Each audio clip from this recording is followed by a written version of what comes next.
Ela é, ela é bióloga e pedagoga, tem graduação em Ciências Biológicas e Pedagogia, mestrado em Ecologia e Evolução da Biodiversidade e doutorado em Ciências.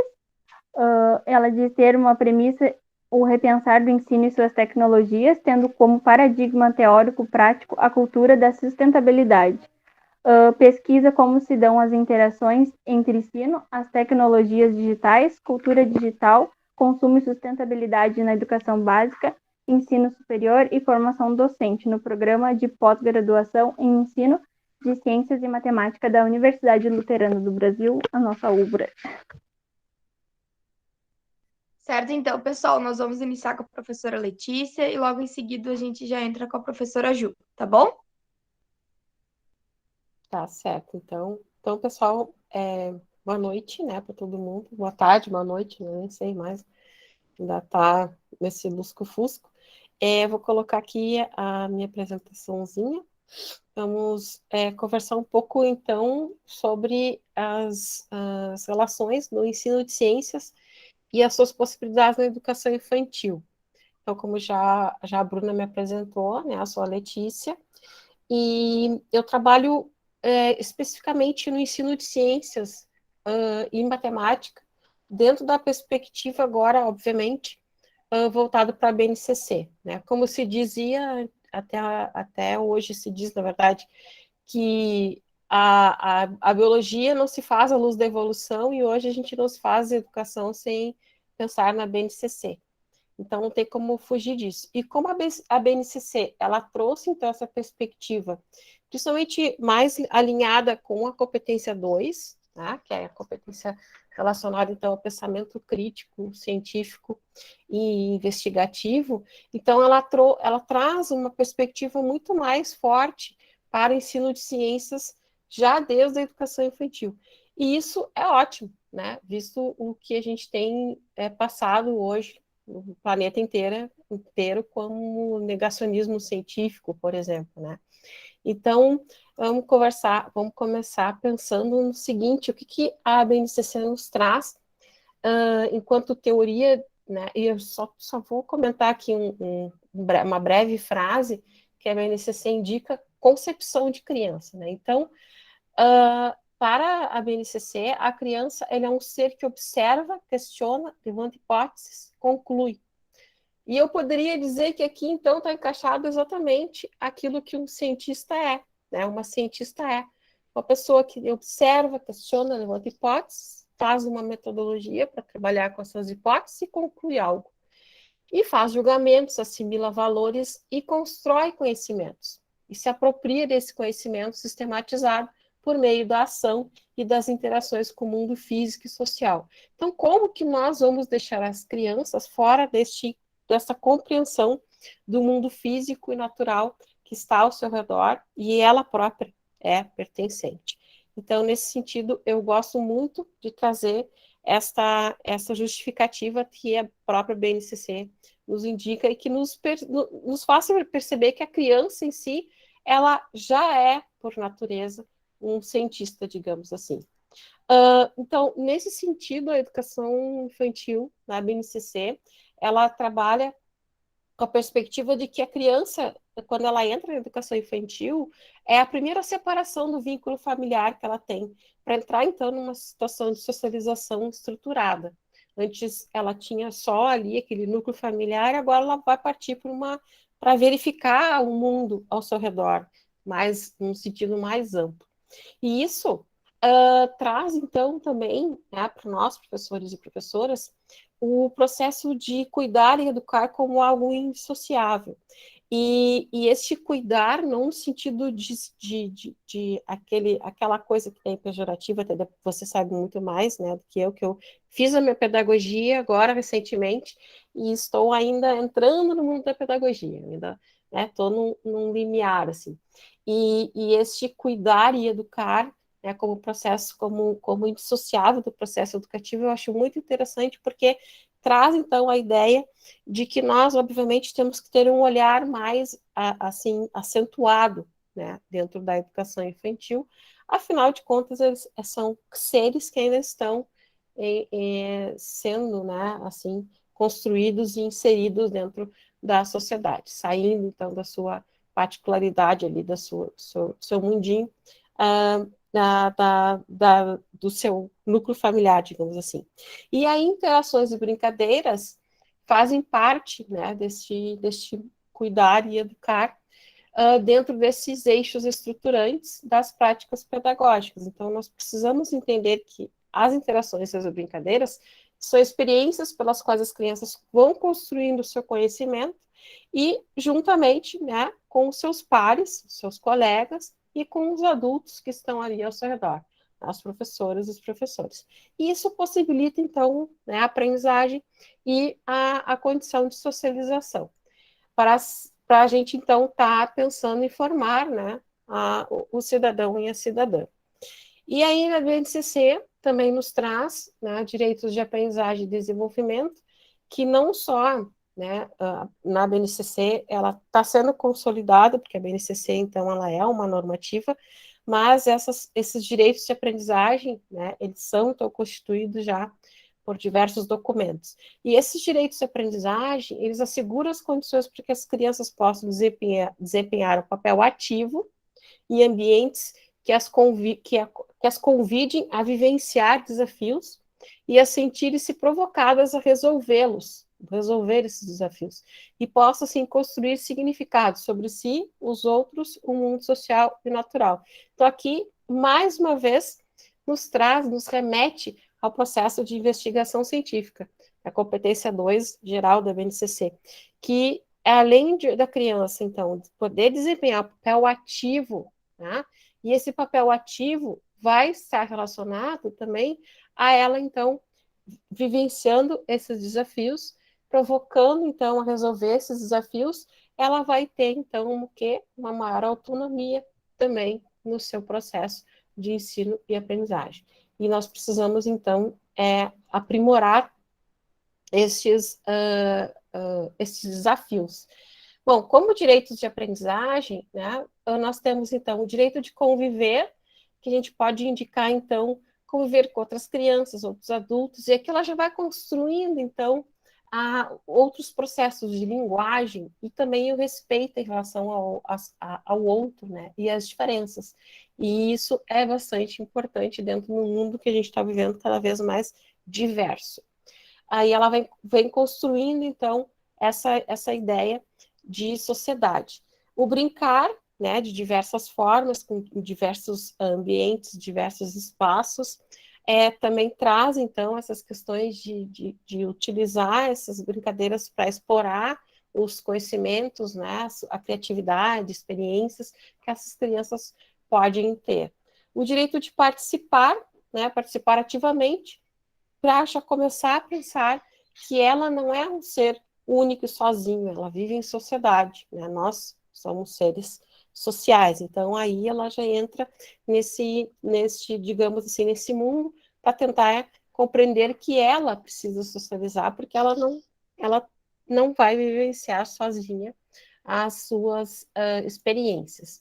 O direito de explorar, né, explorar movimentos, gestos, sons, formas, texturas, cores, palavras, para que ela, então, tenha, né, todas essas percepções que estão ao seu redor, e aí, então, ela amplia esses saberes, né, relacionados, então, à cultura, diversas modalidades, então, entra aqui artes, escrita, ciência e tecnologia. Então, isso é bastante interessante neste processo, neste caminhar, né, das crianças neste mundo. Né? E expressar, né? Ela tem o direito de se expressar como sujeito dialógico, criativo e sensível. Nós precisamos, então, também deixar esse espaço para essas descobertas, né? Dúvidas, hipóteses, questionamentos, por meio de diferentes linguagens. E o direito de conhecer-se, né? Conhecer-se, se constituir, então, e construir uma identidade pessoal, social e cultural, e aquela ideia do eu, do outro e do nós, né? E nosso contexto, então, familiar e comunitário. E esses direitos de aprendizagem, eles devem estar articulados com os campos de experiência. Eu não vou entrar em detalhes aqui, mas só para a gente perceber que são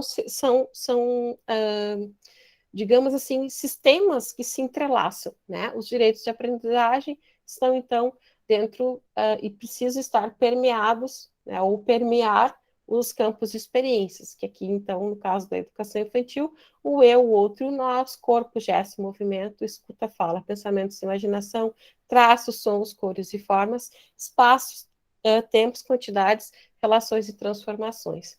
E aí, obviamente, de acordo com os objetivos de aprendizagem e o desenvolvimento na educação infantil. E aí, então, nós partimos já para um princípio norteador, digamos assim, de como a gente pode trazer esse conhecimento científico, digamos assim, que, obviamente, para a educação infantil, a gente não vai perguntar e fazer com que eles entendam, compreendam a fórmula da água, mas a gente pode fazer com que eles compreendam que a água é importante. Então, começando com essa ideia de brinquedos não estruturados. Esses brinquedos não estruturados, então, são materiais simples que permitem às crianças transformar objetos, oportunizando, então, a cada momento uma nova brincadeira. Então, a partir do brincar, construir, então, aquela relação de testar hipóteses, de formular perguntas e de tentar, então, concluir algo a partir da brincadeira. E a brincadeira que depois a gente vai entrar num exemplo que eu trouxe, está relacionado, então, com essa ideia de você incentivar o pensamento crítico científico. Então, as crianças constroem narrativas sobre essas organizações sociais, percebidas por elas, e evidenciam, então, argumentos e experimentam papéis percebidos e desejados por elas a partir, então, dessas brincadeiras com brinquedos não estruturados, e esses, né, vão desafiar, então, essas propostas de trazer esses brinquedos não estruturados e essas ideias de apropriação e trazer questionamentos, enfim, desafiam a criar, imaginar e inventar. E isso está relacionado extremamente e diretamente com o processo de ensino de ciências da natureza. Bom, que são, então, né, alguns exemplos de brinquedos e materiais não estruturados, que podem, então, estar incorporados tanto no momento de diversão, quanto no momento de aprendizagem. Então, brinquedos de montar ou construir, né, como blocos de madeira, blocos magnéticos, massinha de modelar, papelão, botões, retalhos de tecido, bolinhas de isopor, tampas, entre outros. Então, brinquedos que não são prontos, né? Você não vai lá no I99, por exemplo, e compra. Você vai lá no I99, por exemplo, e compra blocos e massinha de modelar e tal, mas não aquele brinquedo pronto. Essa é uma das ideias que a gente traz para relacionar, então, o ensino de ciências por meio da investigação. Porque a partir dessa brincadeira, a gente pode trazer um olhar diferenciado para o processo de investigação.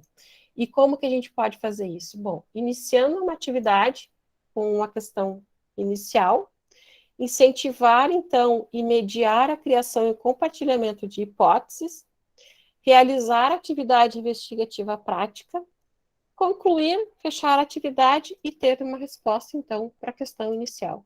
Isso é o básico, né, da ciência, do ensino de ciência por meio da investigação.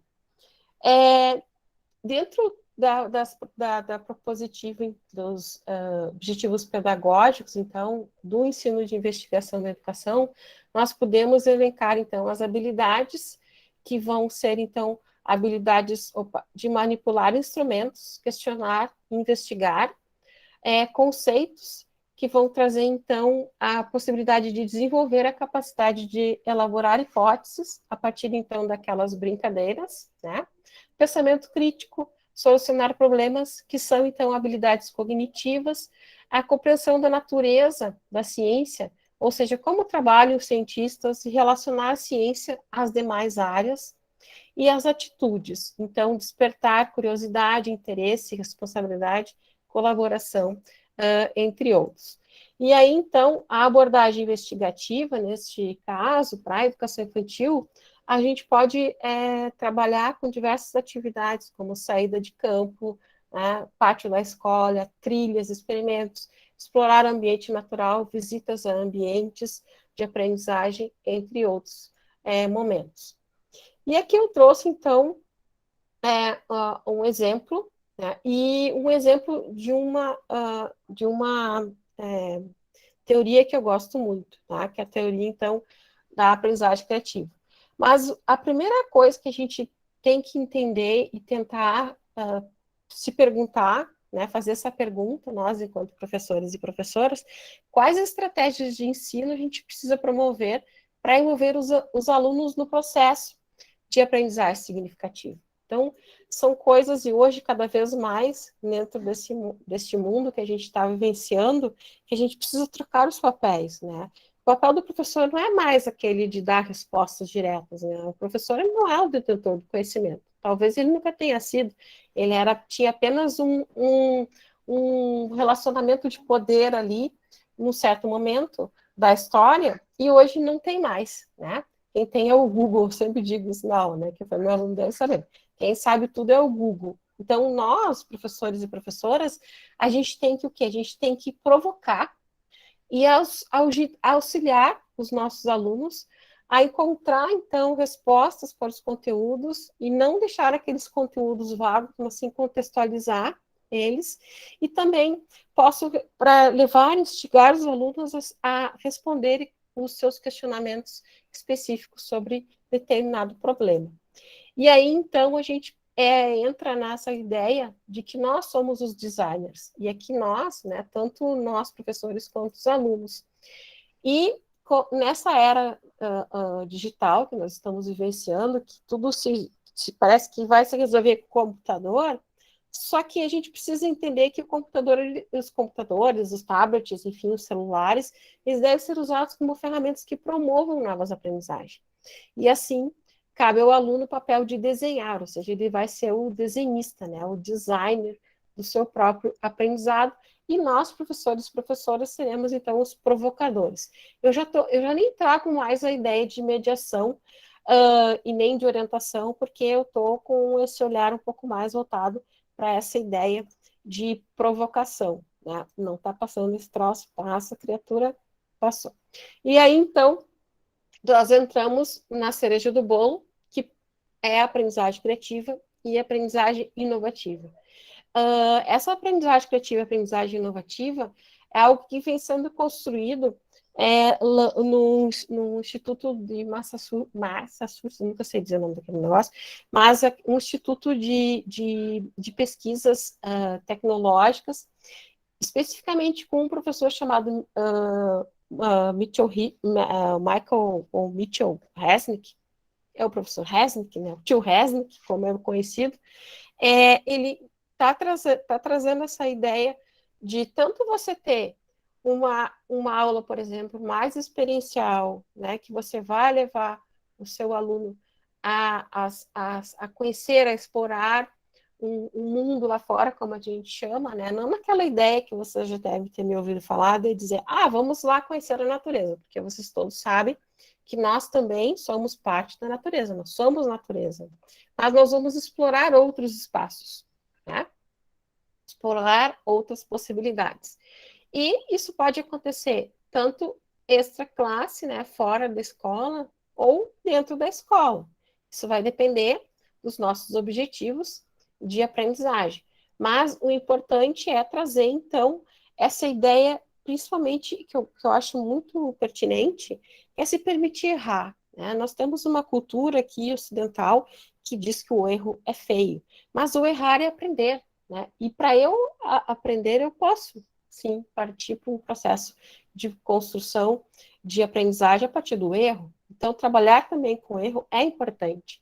E aí, isso envolve dedicação, aprendizado, o fazer, né? Faça você mesmo, mudar, divertir-se, apoiar o outro, compartilhar, tornar-se equipe e participar de todo o processo. E mais ainda hoje, né, quando a gente pensa, né, que esse cenário que a gente está vivenciando hoje, pós-pandemia, ou pandemia ainda, não se sabe, mas nós ainda estamos num momento que houve uma rachadura muito grande e nós estamos com essa rachadura meio que, digamos assim, flutuando, e a gente ainda não sabe muito bem, né? E será que a gente está preparado para esse futuro? E para essa geração aqui, é uma geração alfa, né? Depois a Ju tem em casa dessa geração alfa, pode nos falar um pouco mais sobre, se ela quiser. Como que a gente vai trabalhar com essas crianças, né? Então, eu gosto muito dessa ideia de aprendizagem criativa, e esse aqui, então, é um livro, né, do Mitchell Resnick, que chama Jardim da Infância para a Vida Toda, e no laboratório dele, depois eu passo o link dessa apresentação para vocês, e vai estar tudo linkadinho aqui.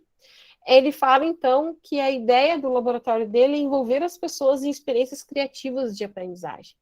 E aí, então, tem alguns passos interessantes para a gente entender. Eles se colocam como um laboratório de pesquisa antidisciplinar, no sentido de que não tem disciplinas fechadas, você pode aprender tudo colaborativamente, e pode ser, então, também, ao mesmo tempo, que trabalha para inventar o futuro da hashtag, o que for que tiver que aprender. Então, é muito interessante, porque ele traz dessa perspectiva do pensamento criativo, solução de problemas, aprendizagens expressivas e colaborativas. Então, a aprendizagem criativa é uma abordagem pedagógica que propicia o estímulo da criatividade, da imaginação, da colaboração, buscando despertar o interesse dos alunos. E quando a gente pesquisa sobre aprendizagem criativa, a gente encontra o conceito de dar significado ao que se aprende. Mas essa forma de ensinar e aprender representa muito mais do que isso. É a mão na massa, é fazer, experimentar, imaginar, construir, desconstruir, reconstruir. E aí, onde a gente pode encontrar essa forma de ensinar? No jardim de infância. É ali a base de toda a educação, onde a gente conta, então, esse processo de educar, onde as crianças têm espaço para imaginar, para criar, para testar e continuar nesse processo. E aí a gente percebe que muitas vezes chega lá no ensino fundamental 2 e se perde no caminho. No ensino médio, então, a gente vê muitas vezes os professores de ensino médio reclamando da apatia dos estudantes. Será que não foi perdido algo no meio do caminho? Então, vamos pensar num exemplo aqui que eu tinha falado para vocês lá com os brinquedos não estruturantes, né? Então, aqui a gente tem blocos de madeira e as crianças estão brincando. E aí, elas começam a brincar com esses blocos e aí elas começam, então, um processo de construir torres, tá? Só que daí as torres, elas começam a cair neste processo, nessa brincadeira. Aí eles começam a discutir por quê, de quem é a culpa, né? A criança adora discutir, porque a culpa é tua, agora adora, né? Porque a culpa é tua, a culpa é tua. E aí, então, depois eles começam a falar, mas como é que a gente consegue, então, como é que a gente vai conseguir construir uma torre mais forte? Então, aqui já começa o processo de investigação científica, de problematizar, buscar hipóteses para resolver um problema, como fazer a torre não cair. Bom, aí nós, professores, a gente pode entrar neste momento e mostrar fotos. Né? Pode ser fotos no celular, pode ser fotos que a gente já tenha em algum lugar, de torres, né, do mundo real, e aí eles vão percebendo, naturalmente, que as torres, elas têm a base, né, mais larga, então, para que haja sustentação da torre em si. Aqui, claro, obviamente, que eu trouxe a torre mais famosa do mundo, a Torre Eiffel, né, só para a gente mostrar e ilustrar que a base das torres sempre tem que ser mais largas do que o topo, né, para que ela, então, fique em pé. Aí, então, há o processo de conclusão. Então, tem que ser, a base, ela tem que ser mais larga para a torre não cair. E aí, então, o ensino de ciências, ele é caracterizado por investigação. Então, não precisa eu ter um laboratório, não precisa eu ter apropriação e instigar e dizer para os meus alunos que eles vão aprender química, que eles vão aprender física, que eles vão aprender biologia. Eles vão aprender a pensar criticamente, a pensar o processo de investigar, e isso está dentro da aprendizagem criativa posto como uma espiral, né, que é chamada, então, espiral da aprendizagem criativa, onde eu tenho a imaginação, depois eu passo para criar, a criação de algo, O brincar, que pode ser, então, um processo relacionado ao experimento, né, experienciação. Eu compartilho as minhas ideias, eu reflito, eu imagino e eu volto para esse processo, né?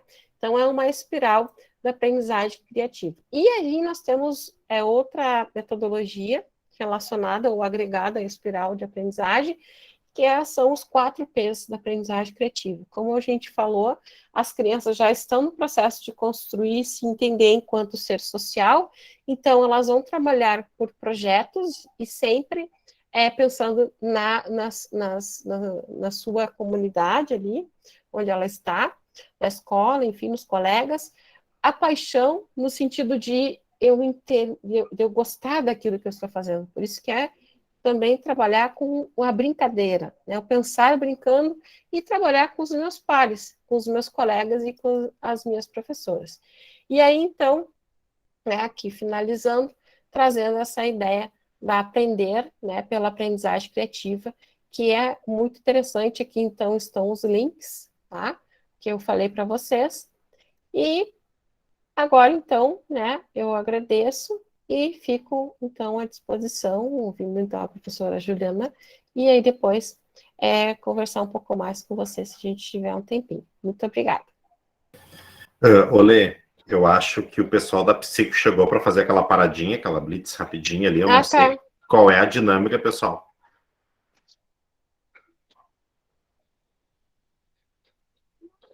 Eu não sei. Até que a Andrew colocou. Oi, boa noite, turma. Oi, Tuane, tudo bom? Tudo bom? Boa noite a todos. Boa noite. Boa Sejam noite, bem-vindos gente. à nossa live. Obrigado. Vou só fazer uma explicaçãozinha rápida para entrar na introdução para vocês, tá, gente? Primeiro, eu me chamo Andrew Silva, né? Estou aqui junto com 2 colegas minhas do nosso grupo, que são a Tuane Dalben e a Milena Cândido. Eu. O nosso tema, nós somos, né, do grupo da disciplina de Práticas Interprofissionais de Educação e Saúde, né, da professora Ingrid Frank, do curso de Psicologia do campus de São Jerônimo. O nosso trabalho, né, ele é sobre uma temática, né, que é voltada ao mais à nossa área de atuação, né, da psicologia, que é um transtorno, né, que anda acontecendo bastante, mas é pouco conhecido, relacionado principalmente à situação que estamos atualmente, né? Então, né, vou pedir para vocês 15 minutinhos do tempo de vocês, né, vai ser bem rápido, que vai ser relacionado mais...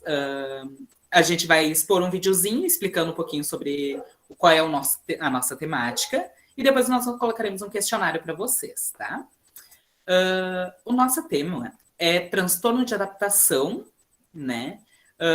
Relacionado principalmente à adaptação que a gente obteve relacionada à Covid-19, né? Sendo assim, a gente está fazendo uma intervenção, ou seja, uma blitz, a gente está parando em algumas disciplinas para trazer esse conhecimento de um transtorno que as pessoas pouco conhecem, para ajudar também para conhecer um pouco sobre quem está passando por essa temática, né, por essa situação, e muitas vezes não deve estar percebendo que deve estar com esse tipo de transtorno, que é um transtorno pouquíssimo conhecido. Tuane, pode falar um pouquinho. Até porque a gente vai fechar 2 anos que a gente está em aula remota, né? É o segundo semestre que eu estou na UBRA São Jerônimo. Eu já sou formada pela UBRA Canoas, eu sou assistente social formada já há 5 anos e meio, faz 6 anos, e vim realizando a minha segunda graduação pela psicologia. Então, a gente tendo essa aula remota, como a gente está tendo, é um conhecimento maior dos transtornos que a gente está vivendo, a parte social, que a gente não está tendo contato com os colegas e a nossa rede em si, de amigos, familiares, até para ter maiores cuidados.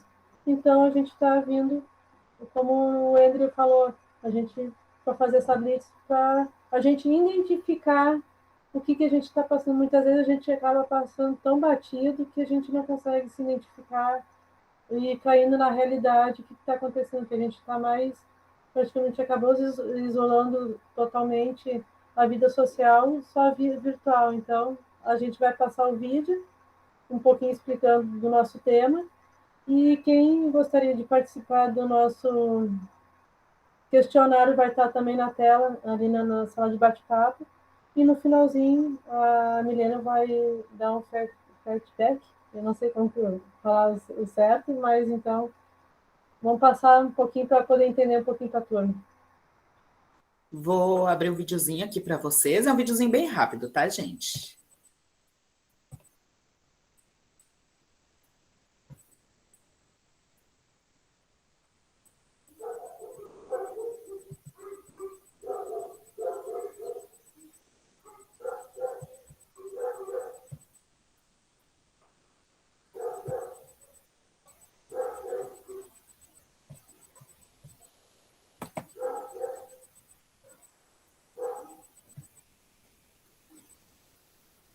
A turma é da onde? Onde Popó?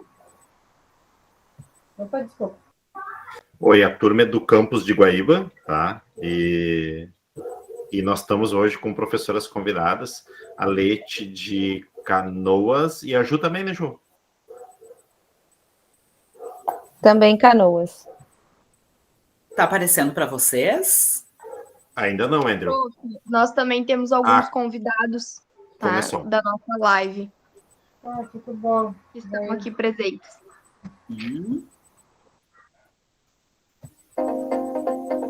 Tá dando para ouvir? Sim.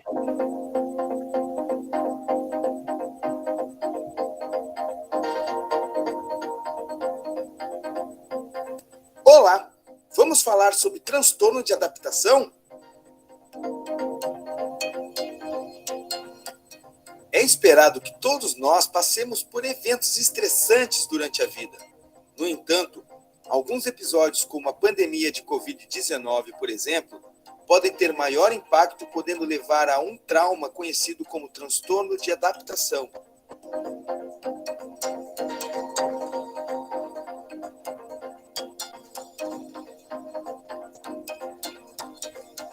Você já ouviu falar no transtorno de adaptação? De acordo com o CID, Classificação Internacional de Doenças, o transtorno de adaptação é um estado de sofrimento e de perturbação emocional subjetivos, que entravam usualmente o funcionamento e o desempenho sociais, ocorrendo no curso de um período de adaptação a uma mudança existencial importante ou a um acontecimento estressante.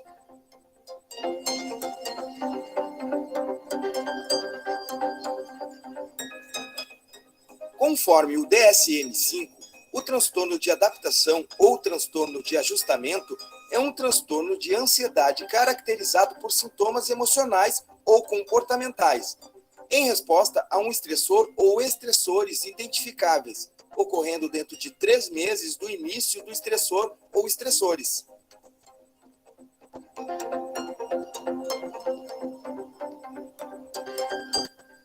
Em geral, os sintomas deste transtorno iniciam logo após o fator estressante e não ultrapassam um período de 6 meses posteriores ao evento estressante ter encerrado. A pessoa pode ter várias manifestações no transtorno de adaptação, sendo as mais comuns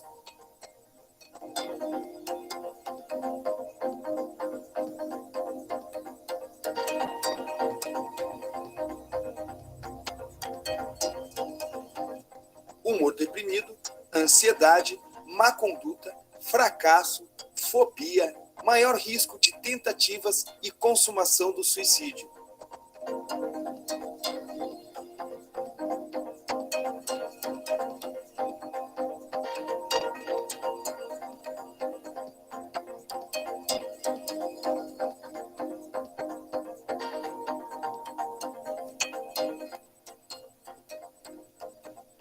O tratamento para o transtorno de adaptação se dá através de terapia, medicação ou uma combinação dos dois.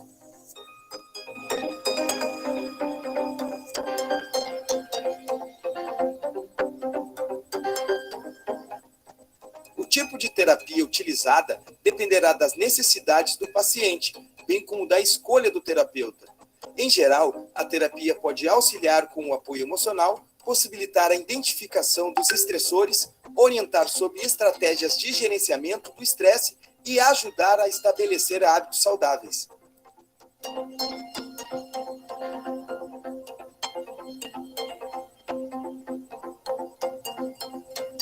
Se você se identificou com os sintomas descritos, procure uma ajuda profissional.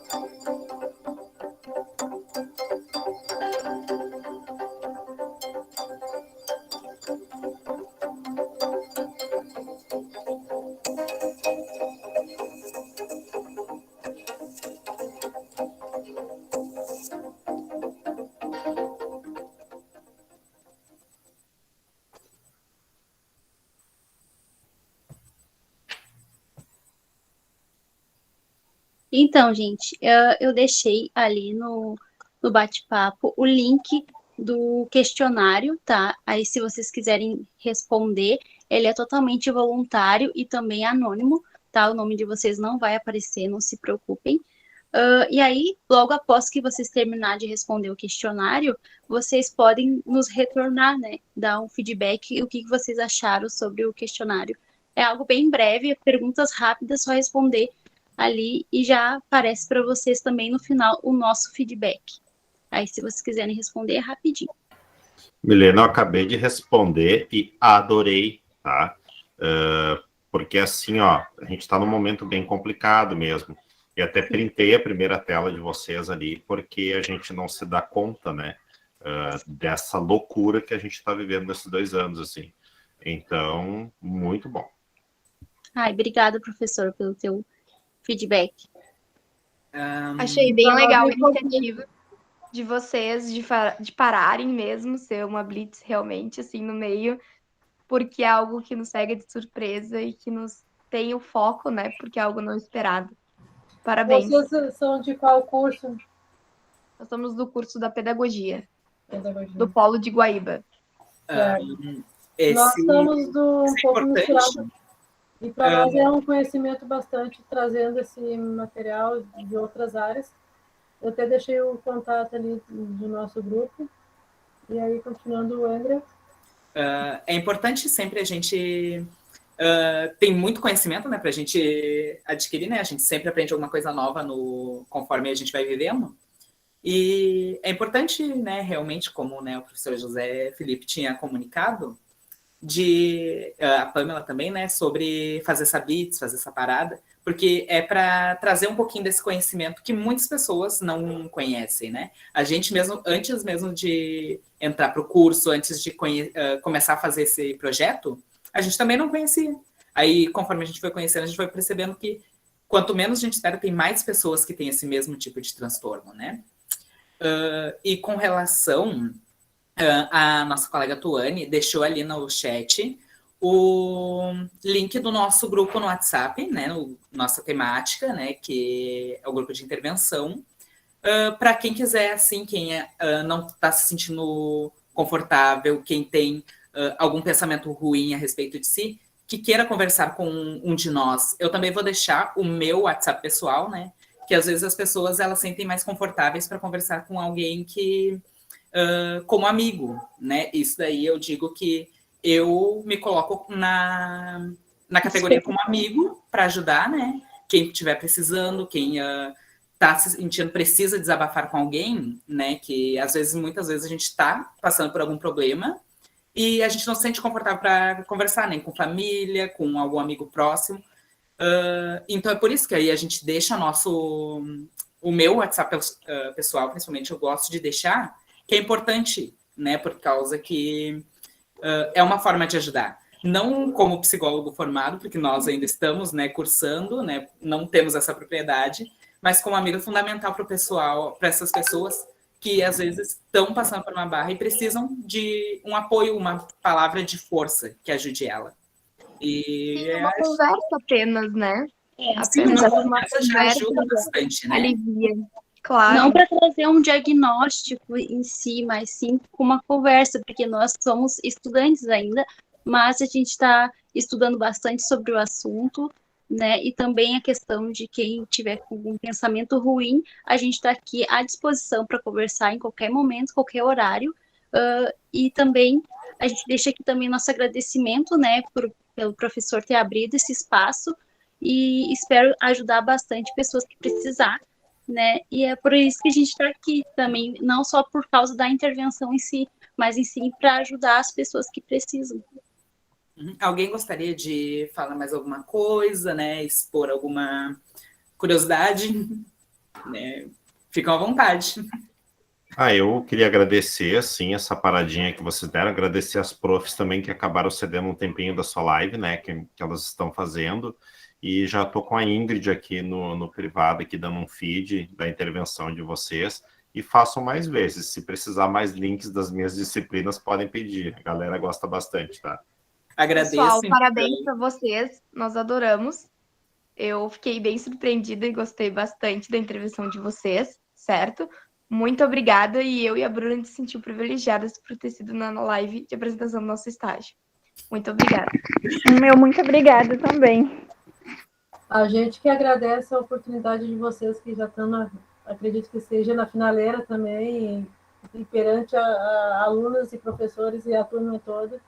A gente que fica satisfeito e gratificante por vocês dar essa oportunidade para nós, pelo menos passar um pouquinho do conhecimento que a gente está tendo também na área da psicologia. A gente somos estudantes e futuros psicólogos. Eu sou um pouco suspeita para falar que eu já tenho uma formação também acadêmica, eu estou vindo pela minha graduação. Está sendo um prazer compartilhar um pouquinho do nosso conhecimento que a gente está aqui também. Eu faço das palavras das minhas colegas, então, né, eu gostaria de agradecer primeiro aos professores, né, que cederam o espaço, cederam um pouquinho do tempo deles, né, a todos os alunos aqui presentes também. Eu gostaria muito de agradecer por terem tirado esse tempo, por terem nos dado essa abertura para apresentar o nosso projeto, para apresentar esses novos conhecimentos para vocês. Esperamos que agreguem bastante, né, no conhecimento de vocês. E simplesmente o nosso muito obrigado. Obrigada, gente. Então tá. Encerramos por aqui. Seguirem. Né? Tchau, meus queridos. Deixamos a turma continuar o trabalho. Obrigada a todos. Nossos números estão ali. Muito obrigado, gente. Muito obrigada, gente. Uma vez. Obrigada a todos. Boa noite. Boa noite a todos. Pessoal, agora a gente vai dar um segmento, certo? Com a professora Juliana. A Bruna vai fazer a apresentação dela. A gente teve essa blitz, tá? No meio da nossa live maravilhosa e só contribuiu pra gente, certo? E agora a gente vai seguir com a prof. Juliana. Então, vou apresentar a professora Juliana Ribeiro de Vargas, pedagoga e licenciada em Educação Física, mestre e doutora em Educação e atua no programa de pós-graduação em Educação na UBRA. Eu vou ressaltar, gente, aqui uma coisa bem importante. Ela é professora da pedagogia da UBRA em Canoas, certo? Então, é muito legal a gente estar tendo essa troca com outra professora que também atua no curso da pedagogia. Obrigada, meninas, muito obrigada. Obrigada, colegas. Boa noite todas, todes, né? Prazer sempre conversar sobre práticas. E nesse momento, eu estou tanto na educação física quanto na pedagogia. Então, é bem legal esse lugar de fala, assim, né? De pensar um pouco sobre esses dois lugares e que são maravilhosos, né? De interação, de aprendizagem, enfim. Eu não sei fazer essas coisas bonitas que a gente sabe fazer de apresentação cheia de coisas assim, né? Achei linda a apresentação, uma hora ela me ensina como é que a gente faz toda esse layout, assim. Mas o que eu busquei pontuar, pessoal? Alguns aspectos legais lá da BNCC, né, que é o chão da onde a gente está falando, e alguns exemplos práticos que eu tive da minha vida de professora, como professora da educação básica, né? Tudo bem, Felipe, uma hora a gente aprende, né? Então, Eu, antes de entrar na Ubra, eu trabalhei na educação básica, né, durante um bom tempo, lá são quase 15 anos de educação básica, sempre em rede pública, sempre de periferia, e eu muito pouco trabalhei com educação infantil, né? Eu estudo educação infantil, como a formação dos pedagogos, né? Mas eu não atuei diretamente na educação infantil lá com os bebezinhos, lá com o maternal, mas trabalhei com os primeiros anos na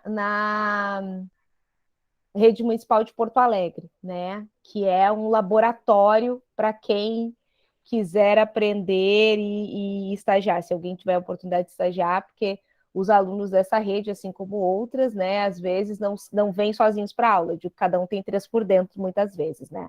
E aí tu precisa dar conta de toda aquela dimensão.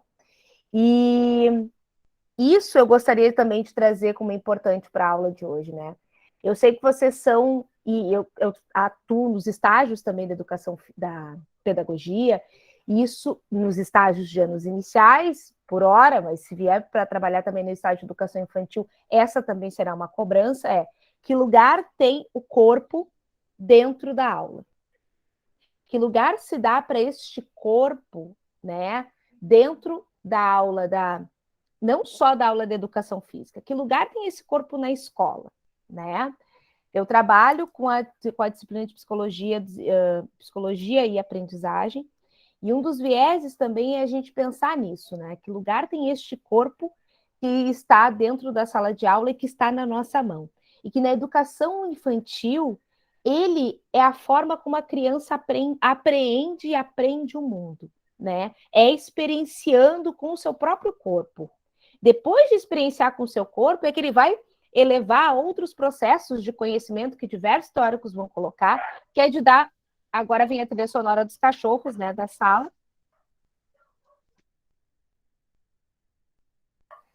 Que vão experienciar para dar significado cognitivo para essa experiência que o corpo vivencia primeiro. Um minutinho.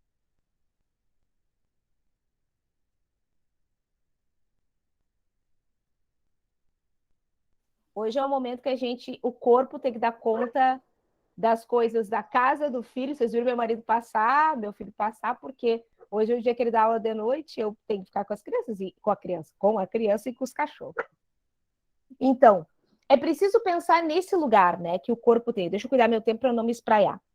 E além do corpo do aluno, da criança, enfim, né, dos bebês, que lugar tem esse corpo nosso de professor? Que lugar a gente assume como professor para estar vivenciando as aprendizagens com os nossos alunos? Primeiramente, a gente precisa pensar, e principalmente na educação infantil, que disponibilidade eu tenho para estar em contato com esses outros corpos. Outros corpos, gente, não são os corpos ideais. É o corpo fedorento, ranhento, piolento, é o corpo que solta pum, é o corpo que escapa xixi, é o corpo que a mãe não cuida, é o corpo que vocês vão ensinar a cuidar na escola. Toda essa diversidade de corpos, que às vezes a gente na faculdade não vê. Qual é a nossa disponibilidade para lidar com esses corpos e de colocar também o meu corpo disponível? Professor, principalmente da educação infantil, agora não, por conta da pandemia, mas se Deus quiser, uma hora a gente vai estar livre de tudo isso. É um professor de toque. É um professor que precisa estar disponível a ser tocado, a ser sentido, a ser experienciado. Neste momento, a gente teve que reaprender a fazer isso por conta da conjuntura sanitária que vivemos, né? Enfim, mas muitas vezes, tanto nos anos iniciais como na educação infantil, a gente vê uma asepsia dos professores. E, gente, professor de gente não deveria ser asséptico, né? Quanto mais de gente pequena, que só sabe conversar através do toque, do abraço, do cheiro, de chegar perto, né? Mas, enfim, primeiramente é pensar se eu tenho esse lugar de asepsia, né? Eu sempre digo para os meus alunos, a minha primeira diretora foi a minha melhor mestra, que dizia que muito professor ia ser muito mais feliz se fizesse outra coisa e não fosse dar aula. Mas é pensar nessa realidade, né? Que legal isso, Felipe. Nossa. Com certeza, com certeza. É preciso estar disponível, né? Muito disponível. E de verdade, porque criança sabe o que é de verdade, sabe o que é de mentira. Se nós sabemos, mas a gente ainda consegue se disfarçar por conta das convenções sociais, mas eles sabem quem é de verdade e quem é de mentira. E nisso a educação física tem a faca, o queijo, o bolo e todos os doces da festa na mão. Porque a gente tem esses corpinhos fervendo, alegres, pulsantes, como o nosso material de trabalho. Né? A nossa sala de aula é o pátio, é a quadra, é a grama, é o chãozinho de pedra. É esse espaço com esse corpo para poder sentir, vivenciar, enfim, tá? Então eu vou voltar um pouquinho, queria trazer esse momento de reflexão e voltar um pouquinho para as questões legais mesmo, para a gente não passar e pensar experiências práticas a partir do que está lá na lei. Antes de eu começar a apresentação, eu quero colocar um outro ponto que é muito importante e, infelizmente, é muito, muito triste, que vem me tocando desde ontem, né? Porque ontem veio a reconstituição do assassinato do menino lá de Imbé, e aí também veio a história do pedófilo de Canoas, né, gente? E pensar o quanto que a escola e nós, professores, somos portos seguros para essas infâncias que estão, muitas vezes, em insegurança. E aí a educação física tem outro espaço de muita percepção, de muita percepção. A gente vê o corpo das crianças, né? A gente vê a canelinha, a gente vê o bracinho, a gente enxerga tudo. Não que o professor de sala de aula não enxerga, mas parece que nós podemos estar mais próximos disso. E aí o nosso principal papel de estarmos atentos aos sinais que essas crianças nos mandam e nos emitem, às vezes com um pedido de socorro, né, dentro das escolas. Então é muito triste. Hoje eu sou mãe do menino, mas, enfim, eu já vivenciei isso na escola, de questões de abuso, né, no lugar de professora, e sei de abuso, violência, enfim. Sala de aula é muito triste, às vezes, a realidade que a gente vê, mas o quanto que nós precisamos estar atentos aos sinais que essas crianças nos emitem. A gente não pode fechar o olho, a gente não pode fechar os olhos, a gente não pode fazer de conta que não é com a gente, porque daqui a pouco é o menino Miguel que está sendo morto, né? Esse menino foi abortado a cada dia. Ele não foi morto quando elas picaram e botaram ele no mar. Ele foi morto a cada dia da sua existência, né? Então, e essa criança emitiu sinais antes, não é a primeira circunstância, né? Então a gente precisa estar muito, muito, muito atento. E quem trabalha com bebê, então, é mais atento ainda, né, gente? A gente se incomoda, a gente compra briga, mas a gente vai estar salvando uma vida. 1, 2, 3, 4, 5, né? E se a gente não se fizer forte nesse momento em que a gente está vivendo um momento de uma sociedade bélica, né? Uma sociedade que se acha no direito de violentar determinados corpos, determinadas pessoas. As crianças são crianças, mulheres, indígenas, negros, às vezes são os mais vulneráveis. As crianças não têm como se defender. Elas precisam da nossa voz. Então, desculpa a minha indignação, mas eu acho que é nosso papel também fazer isso. Vamos lá para a apresentação, né? Para eu não me perder aqui, botar lá para cima e vamos lá, né? Então, algumas possibilidades que a gente tem dentro da educação física, né? Educação física de verdade, gente. Eu digo para o pessoal dos estágios que não é o largobol, pelo amor de Deus. Não me vem pensar em plano de aula que seja largobol, que daí qualquer um faz, menos vocês. Né? Então, com o menino autista, ele me escolheu. Que legal! Com certeza, o desafio é muito grande. A gurizada da educação física vai falar isso toda quinta-feira de noite. Né? O quanto que é difícil trabalhar e, às vezes, sem aporte das escolas. Né? Então, a Letícia já colocou um pouco disso, né? Mas é pensar o que é educação infantil, né? Que é o primeiro início do processo educacional. Está lá dentro das resoluções da BNCC, né? A primeira separação das crianças dos seus vínculos familiares, afetivos, para se incorporarem numa situação de socialização estruturada. E que, por vezes, diverge anos-luz de como a família convive, né? A regra da escola é uma, a regra da casa é outra, independente de classe social, gente. Não é porque é da vila que não sabe se portar. Muito antes, pelo contrário. Os códigos de convenção da escola, de convivência, são uns. das famílias são outros. E essa conjuntura não é natural e muitas vezes não é flores. A gente precisa achar pontes de convergência para ensinar o que é adequado dentro do espaço escolarizado, né? E também vale refletir o que é adequado mesmo, né? Para qual momento, para qual comunidade, para qual situação. Né? Como essas crianças chegam na educação infantil? Entusiasmadas, curiosas, criativas, desorganizadas, sofridas, felizes, um misto. Né? Então, a gente vai encontrar de tudo um pouco, às vezes, na sala de aula e às vezes no mesmo dia. Né? E a gente tem que saber lidar com todas essas diferenças, né, dentro da sala de aula. Pensar que nós não vamos encontrar robozinhos de jeito nenhum. E quanto menores as crianças, mais sinestésicas elas serão, menos controle elas terão. Né? Então, por isso que a gente precisa estar aberto a todas essas diferenças. Né? E aqui eu não pensei na minha fala para as crianças com deficiência, gente. Mas a gente também tem que pensar que as crianças com deficiência estão na escola, e que bom, na escola regular, preferencialmente. E que a gente também tem que pensar nesses corpos que são diferentes, né? O Felipe colocou ali que a menina dele tem PC, é um corpo totalmente diferente, que não vai responder, às vezes, a este mundo, porque este mundo é preparado para determinados tipos de corpos, né? E a gente vai ter que ensinar, readequar, reorganizar, né? E é nosso papel também garantir que esse sujeito seja plenamente integrado na sociedade, a partir das suas possibilidades, né?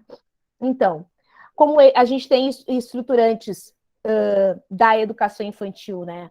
As interações e as brincadeiras, né? E é assim que a criança aprende, é por meio disso, não é pelo falatório, não é como eu estou fazendo com vocês hoje. De maneira nenhuma, não é com uma aula expositiva que a criança aprende, gente. É experienciando, é interagindo, é brincando, né? Deixa eu passar aqui. E aqui vamos para os campos de experiências, né? Na educação infantil, a gente tem 5 campos de experiência, né? Eu, os outros e nós, corpo, gestos e movimentos, traços, sons, cores e formas, escuta, fala, pensamento, imaginação, espaço, tempos, quantidades, relações e transformações. Obviamente que o professor da educação infantil não vai escolher. Hoje, segunda-feira, vou trabalhar com campo de experiência, eu, o outro e nós. Agora, terça-feira, vamos trabalhar com corpo, gestos. Claro que não, né, gente? Mas a gente precisa ter clareza de o que a gente está privilegiando no nosso planejamento. O que eu estou trabalhando que converge com os objetivos lá de aprendizagem, né, com as questões dos objetos de conhecimento, lá do primeiro campo de experiência, do último. Como é que eu vou chegar? Que competências eu consigo desenvolver e a partir de que área? Eu preciso saber o que eu estou fazendo, né? Então, por isso esse conhecimento macro, mas não que eles serão trabalhados de forma divergente.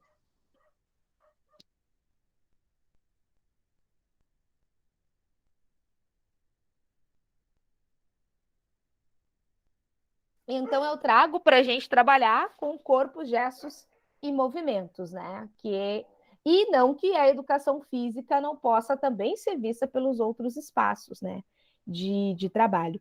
E é importante pontuar aqui, pessoal, a importância do pedagogo, né? Porque poucas redes têm, na educação infantil, professores especialistas, né? Especializados nessa área de formação, na licenciatura, né? Porto Alegre é uma rede que ainda tem.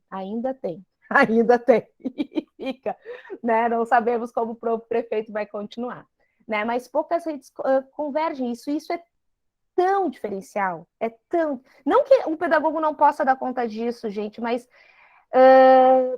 talvez seja algo, talvez não, é algo a mais para se preocupar, enquanto o pedagogo poderia dar conta, por exemplo, das questões de linguagem. Porém, contudo, todavia, se não temos, a gente tem que pensar nesse desafio e encarar de frente. Não é porque, mas eu tenho pouca disciplina no meu curso, por que não isso, por que não... Então, vamos tentar dar o melhor dentro da realidade que temos para trabalhar. Se a minha rede não oferta isso, eu tenho que assumir esse papel também dentro do meu trabalho, né? Eu também acho, Felipe, não é só porque eu sou da educação física, eu acho que é um trabalho diferenciado e que permite que o pedagogo se dedique às outras áreas. Porém, contudo, todavia, é importante que o pedagogo saiba o que também acontece lá na área de educação física e saiba valorizar o que acontece na aula de educação física. E quando não tem profissional formado, também atuar conjuntamente, né? Porque, por vezes, a gente é a voz mais fraca dentro do conselho de classe, e quando são com os pequenininhos, gente, é o olhar para o professor de educação física, às vezes, traz questões importantíssimas sobre o desenvolvimento, né? A criança não está pedalando, a criança não está pulando, a criança não pula com o pé só, a criança tropeça, a criança cai, a criança não sabe ficar de pé, né? Então, tudo isso são questões que precisam estar atentas. Vamos continuar, senão eu vou ficar falando a noite inteira, tá? Então, para os bebês de 0 a 18 meses, a gente tem essas 5 questões, né? E, basicamente, elas vão se colocar a partir do eixo corporal, né? Então, é o corpo dessa criança, eu preciso pensar que espaços eu tenho para que esse corpo se movimente, se expresse, que possibilidades eu tenho para esses corpos das crianças. Eu vou estar trabalhando num berçário e vou deixar minhas crianças amarradinhas lá naquelas cadeirinhas de balanço o tempo todo? Ah, eles estão pegando sol. Eles estão na hora de sol. Eles estão na hora de sol amarradinho na cadeirinha para não cair. As professoras estão dele mexendo no celular. Que bonito, né? O que você está desenvolvendo só pegando sol ali amarradinha na cadeirinha de balanço, gente? E por vezes a professora vai lá e dá um empurrãozinho para estimular, né? Claro que não, gente. Óbvio que com questões de segurança a gente tem que pensar como é que eu posso fazer esse corpo se movimentar, mas eu posso colocar essas crianças num plano, eu posso colocar de barriga para baixo, de barriga para cima, eu posso também colocar na cadeirinha, eu posso interagir com eles, com objetos com os quais eles sejam obrigados, eu estou falando aqui de bebês, né? Objetos que eles sejam obrigados a levantar o braço, a colocar o braço para um lado, para o outro. Essas interações precisam ser provocadas, elas não são naturais. Elas até são se eu tenho objetos disponíveis, mas o quanto como um adulto pode intervir favoravelmente nisso, né? O Ministério da Saúde, uma das coisas boas desse governo, lançou uma série, até posso procurar depois e colocar para vocês, uma série lançou no ano passado, uma série de ações que poderiam ser feitas por pais e cuidadores para as pessoas, para as crianças ao longo da pandemia. Então, tem ações desde lá dos bebezinhos até os maiorzinhos, acho que vai até 7, 8 anos, né? Então, jogos, interações, brincadeiras. Então, tem um material bem interessante ali também para ser olhado, tá? E aí, trabalhar com as questões de equilíbrio, com as questões de lateralidade, né? Movimentos de pressão, de encaixe. Sim, vamos montar uma escola, Letícia, com certeza. Lançamento, né? Então, assim, ai, mas que saco, fica tirando as coisas de fora do espaço, né? Às vezes as mães reclamam, mas joga o bico longe. Ele está experienciando a força que ele tem, a motricidade que ele tem. Se ele vai para um lado, ele vai para o outro. Felipe, isso tem. Então, isso é para a gente pensar nos bebês, né? E o mundo que dá para a gente pensar, né? E diversas texturas, gente. Diversos planos, diversas cores, né? Tudo isso falando com o trabalho do corpo, né? E corpo não é só mão, tá? Corpo não é só mão. Então, eu tenho que pensar como é que eu tô trabalhando com esse corpinho dessa criança, né? Com toda a sua constituição. É pezinho, é mão, é costas, são braços, pernas, enfim, cabeça, né? Como é que eu toco, por exemplo, com um balão? Como é que eu jogo o balão com a minha cabecinha, com a mão? Isso tudo é possível, é viável e não tem grandes gastos, né? Vamos lá, então. Com as crianças bem pequenas, então, né? De 1 ano e 7 meses e aqui 3 anos e 11 meses. Claro que a gente entende que esse documento precisa normatizar de algum lugar, mas quem já trabalhou com crianças entende que crianças de 1 ano e 7 meses são bem diferentes das de quase 4 anos, né? É uma ponte aqui, né? E isso é preciso estar atento, tá, pessoal? É preciso estar bem atento, porque as interações que serão promovidas para as crianças bem pequenas, aqui a gente podia fazer um corte, né? Os bem pequenos, das crianças medianas e das crianças maiorzinhas, né? São diferentes. Então, é preciso estar apropriado do que essa criança precisa estar fazendo neste momento, né? Bases de dados importantes para a gente ter parâmetros de desenvolvimento aqui. a própria carteirinha de vacinação. Lá atrás tem todo o protocolo que diz o que é que a criança tem que fazer, além das disciplinas da universidade, né? Como a psicologia de desenvolvimento, mas lá atrás a carteirinha de vacinação tem o que se espera de cada criança e cada idade. E que são padrões de desenvolvimento e que se a criança não está naquele momento, é preciso estar atento a algum problema no seu desenvolvimento regular, né? Alguma dificuldade, enfim. Então, pensar nos jogos, movimentos, na cultura de si, nas brincadeiras, nos deslocamentos, de frente para trás, embaixo, em cima, dentro, fora, com caixas, com espaços, com tubos, né? É um momento que essas crianças precisam experienciar seu corpo também, certo? E aqui a gente tem uma outra, feia essa palavra, vou dizer, uma outra virada de chave, que é a questão da linguagem. E a linguagem nos é uma mão na roda aqui e outro lugar que a gente precisa estar muito atento, né? Porque as crianças aqui estão saindo lá dos balbucios, enfim, constituindo a linguagem compreensiva, e aí que a gente também percebe uma série de questões de desenvolvimento, né?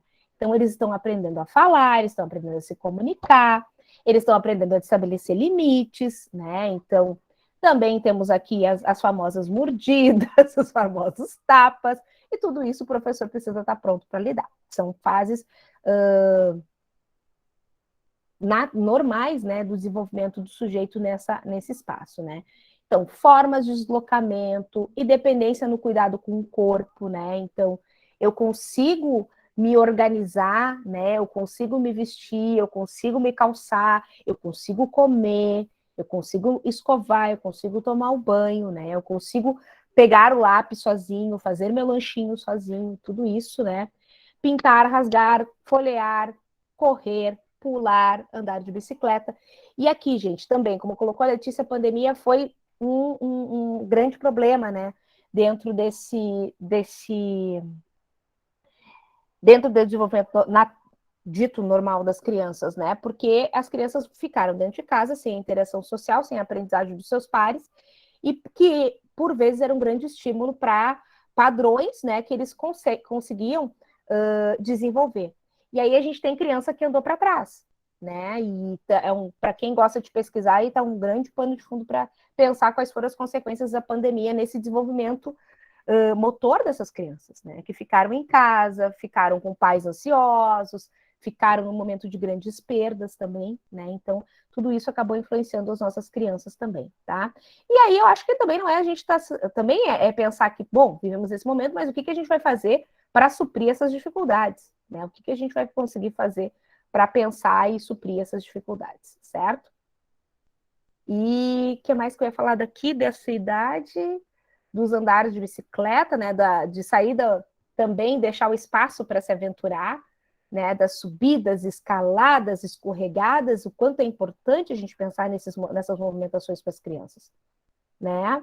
E que eles estão experienciando esse corpo, o limite do seu corpo. Vão cair, mas a gente precisa estar aberto para que isso aconteça e ensinar essas crianças a terem controle, né, buscar o controle dos seus corpos e tentar fazer essas ações com cada vez mais segurança, mas sem tentar, elas nunca vão conseguir. Ah, lembrei que eu ia falar. A gente também tem outra fase importante aí, nesse momento, que é a gente está saindo de crianças que não controlam seus esfínteres para crianças que a gente espera que, neste momento, controle seus esfínteres, né? E qual é a importância da atividade física para isso, pessoal? Será que tem? Será que não tem? Será que tá? Será que é importante? Será que não é importante, né? Tem, né? Então, eu preciso, além de ter uma questão, como é que eu posso dizer assim? Além de ter uma prontidão do meu cérebro para compreender isso e passá-la para o meu corpo, eu também tenho. E exatamente, Felipe, exatamente. Meu marido trabalhou com a educação especial e ele conta de uma menina que era cadeirante, né? E que aí um dos grandes ganhos foi o trabalho na cama elástica com a Aninha? Na cama elástica para começar a trabalhar esse controle dos esfínteres, né? Então, crianças que não se mexem, gente, são possíveis candidatas não todas, né? Mas são possíveis candidatas a demorarem mais para esse processo, né? E que cada um tem o seu ritmo também.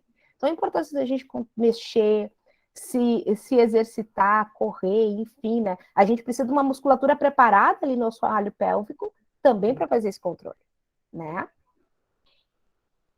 Vamos lá. E as crianças pequenas, então, né? De 4 anos a 5 anos e 11 meses. E aqui elas são muito legais, né? E aí, acho que, como a Letícia colocou também, elas são muito atentas, elas nos dão um baile, né? Porque elas querem descobrir o mundo, elas são inventivas, elas conversam, elas fazem teorias sobre o mundo nessa idade. Como é legal, tá? Então, o que eu posso fazer lá com a educação física? Expressar sentimentos, emoções, a dança, o teatro, a música, né? Os jogos, a recontação de histórias, as atividades artísticas, né? Criar movimentos, gestos, olhares, hábitos de autocuidado, como a higiene, alimentação, conforto e aparência, né? E aqui, gente, todo o cuidado do mundo, toda a sensibilidade, porque é aquilo que eu falei no começo, nem sempre a relação que a família tem é a relação que a escola espera desse corpo da criança. Então, a gente, por vezes, vai ter que ensinar como que esses altos cuidados se dão, né? Se ninguém me troca na minha casa, eu não sinto que estar mijado é um problema. E eu não sei. Eu só vou saber quando alguém me disser que aquele cheiro incomoda alguém, né? Então, eu preciso também estar pronto para ensinar essas coisas. O que pode parecer óbvio para vocês, para as crianças não são. Nem um pouco, né? Nem para as famílias. E coordenar suas habilidades no atendimento das situações diversas, né?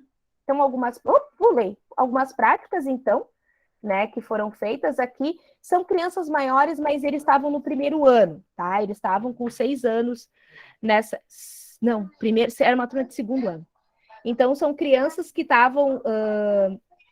A gente fazia um circuito, né, nesse espaço, e eles tinham que ali era uma escada, e eles tinham que passar por essa escada se equilibrando, né?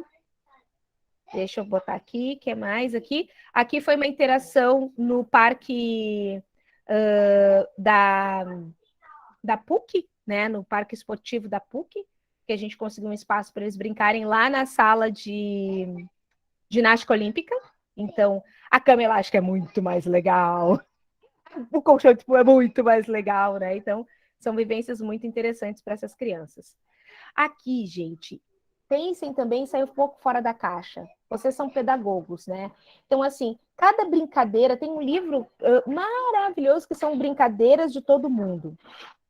Tá? E aqui a gente estava vendo isso. Brincadeiras de todo mundo, tá? Então, o que é o mundo, gente? Leva o globo, leva o mapa, põe as crianças a olhar como estão aí no chão, né? Esses aí estavam no primeiro ano. Nesse momento, eles estavam no primeiro. Estão tudo maior que eu agora, já estão tudo casados, já entrando na faculdade, enfim, né?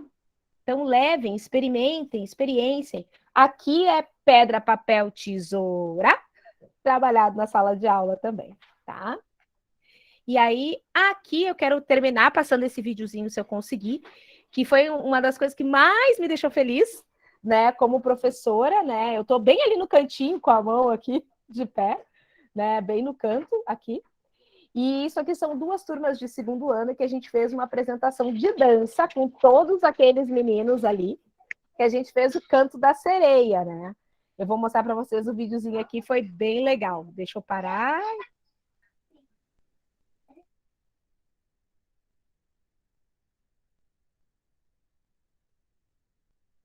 Só comentar que a professora Juliana é bailarina, tá? Ah, tá explicado. Profissional. Chiquérrima. Que nada, já tô me aposentando. Deixa eu ver se eu consigo abrir aqui o vídeo das crianças. Peraí, abriu. Deixa eu passar.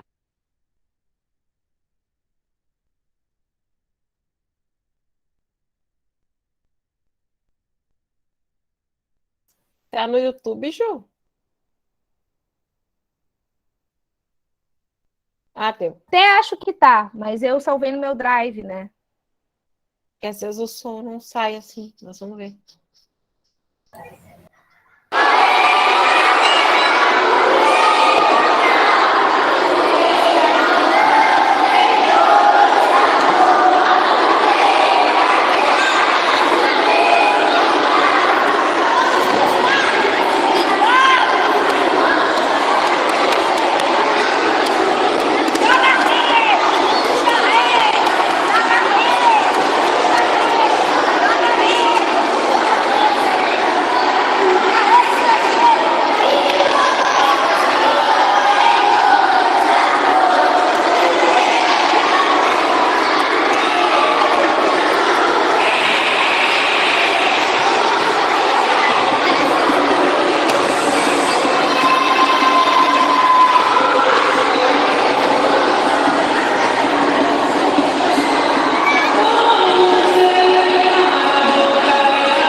Aquele tempo os celulares não tinham tanto espaço assim, né, para a gente filmar.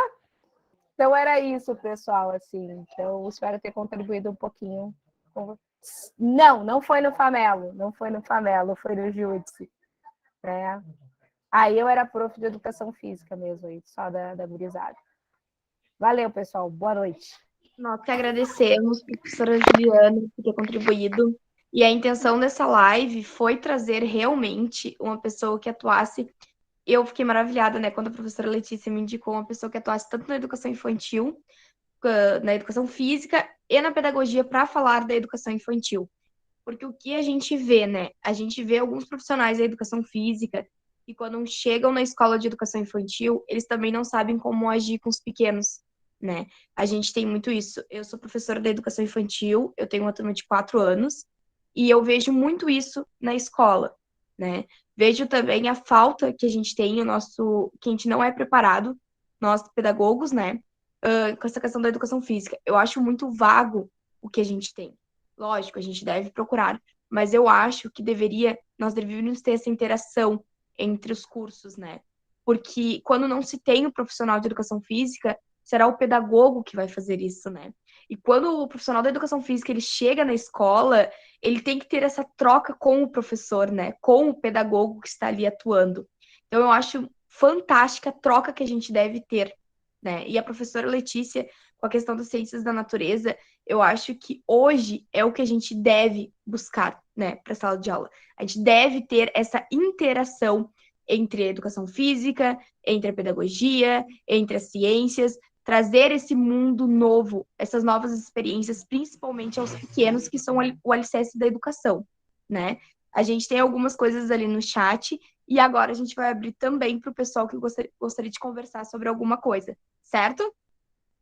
Antes do pessoal começar a comentar, eu gostaria de agradecer, né, a colaboração das profs, dizer que esse momento foi muito importante para nós, como formandas e alunas, né?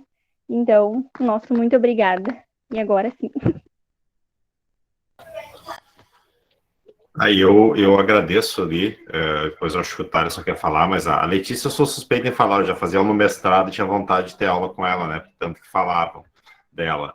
Mas a Juliana me fez me sentir muito incluso, né? Porque a gente, essa questão do corpo é uma coisa que nos incomoda bastante aqui em casa com a questão da Priscila, né?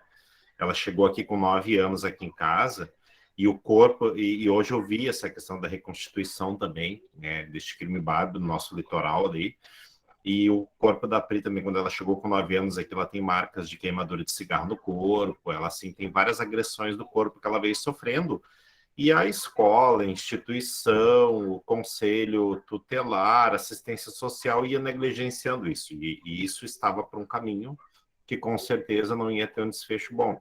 Bom, resumindo, e o corpo é uma questão de dignidade, quando a gente vê assim, porque ela, por exemplo, usava fralda, e foi essa questão dos movimentos, da educação física, da fisioterapeuta, que fez com que ela largasse a fralda. Então, isso aumentou a dignidade dela, melhorou muito.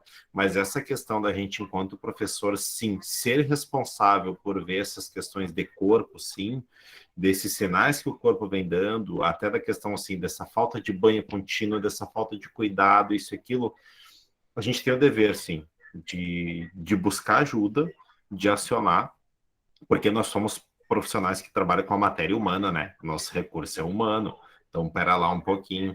Eu sempre digo, eu adorei, não me lembro se foi a Juliana ou a Letícia, que falou que se o professor repensasse um pouquinho mais, ele estaria mais feliz em outra profissão. Alguns profissionais, né? Esses profissionais que estão ali por estar. Então, eu me senti muito incluído realmente, né? Com a Letícia trazendo a questão das ciências desde a educação infantil, que é uma coisa que eu amo, mas não me coloque numa sala de educação infantil, né? Mas eu sempre trago para as gurias como é importante a gente trabalhar desde cedo lá. E a questão da Juliana falar da questão do corpo, né? Então, eu só agradeço, assim. Eu acho que o Thaleson quer falar, né? Isso. Vamos Boa lá, meu noite, guri. pessoal. A vozinha ainda tá rouca, mas vamos lá. Bom, eu vou rasgar um pouquinho de elogios aqui, tá, gente? Gostaria de agradecer esse presente que foi essa formação. Eu digo que toda formação é um presente, né? Porque só agrega no nosso conhecimento como um todo. E tanto a professora Juliana quanto a Letícia, né, elas trouxeram um assunto muito importante. E foi um aprendizado, uma troca muito significativa. Saudades das aulas da professora Letícia, eram tardes, mas eram muito prazerosas, e eu aprendi muito, eu só tenho a agradecer por isso, tá? Coraçãozinho. Professora Juliana também, eu tive ali o contato com ela no estágio, agradecer por todo o carinho, todo ali o comprometimento, qualquer dúvida eu ia ali, e ela sempre estava ali, só agradecer. E também parabenizar, né, as colegas Pamela e Bruna pela apresentação maravilhosa, pela live, parabéns, gurias. E eu não vou falar mais porque minha voz não está muito boa, mas só gostaria de elogiar vocês e agradecer por todo esse aprendizado compartilhado. Obrigado, gente.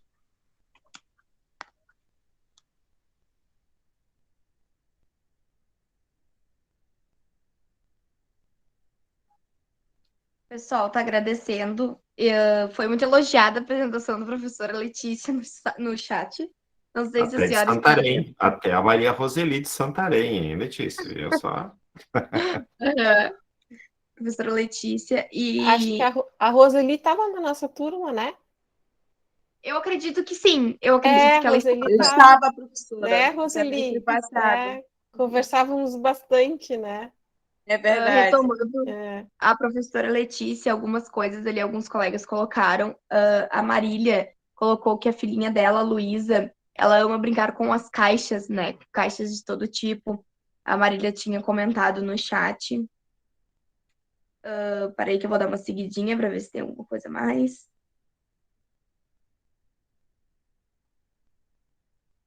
Muitos agradecimentos. A Jenny, que já foi citado o comentário dela. E só agradecimentos a vocês, prof. E principalmente o nosso agradecimento essa noite por vocês terem vindo fazer parte do nosso estágio. Muito obrigada de coração. Eu e a Bruna, a gente agradece muito vocês. A professora Letícia, nota 1000, sempre. Quando eu fui em busca dela, assim, eu me lembro que o professor disse assim, vai, tenta. E a gente, graças a Deus, ela aceitou. E aí depois ela trouxe a professora Juliana, que foi um prazer imenso, imenso de conhecer. E tu trouxe bem a realidade da educação infantil, né? Quando eu digo que o professor da educação infantil, ele tem que se doar a mais, é isso que eu digo. Tu não tem como não tocar na criança. Tu não tem como não estar perto da criança, né? Quando a criança se sujar, quando a criança cair, quando a criança estiver gripada, é você que vai estar ali na escola, né? Você é o contato principal. E as primeiras noções de higiene vêm dali, vêm das tuas aulas. Principalmente quando tu recebe essas crianças que, infelizmente, não têm isso em casa. Então, o professor da educação infantil, ele não tem a opção de não se doar. E se você não quer se doar, se você não quer ter o corpo, se você não quer ter toque, não seja da educação infantil. Porque você não vai conseguir ensinar, você não vai conseguir dar o que os pequenos merecem, né? Isso eu digo desde o bebê, que depende totalmente de ti, até a turma de 5 anos, né? Que por muitas atividades eles dependem de ti.